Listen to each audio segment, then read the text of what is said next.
Hello viewers, welcome to IT System Admin and Information Technology Learning tutorial channel for you. Today in this tutorial I am going to show you how to disable Disney Plus app run in background on Windows 10 computer. Sometimes it becomes very important for you, so don't forget to watch full video. To disable Disney Plus app run in background on Windows 10 computer, click on Start menu. Click on settings icon, click on apps. In left panel, click on apps and feature. Now scroll down,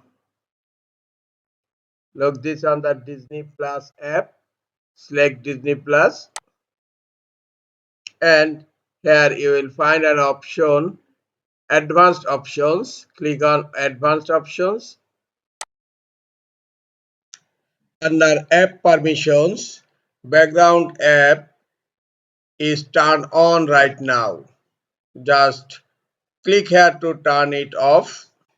Now Disney Plus app is disabled from running in background. This is all for today. Hope this tutorial is helpful for you. Keep watching for next tutorial. Thank you very much.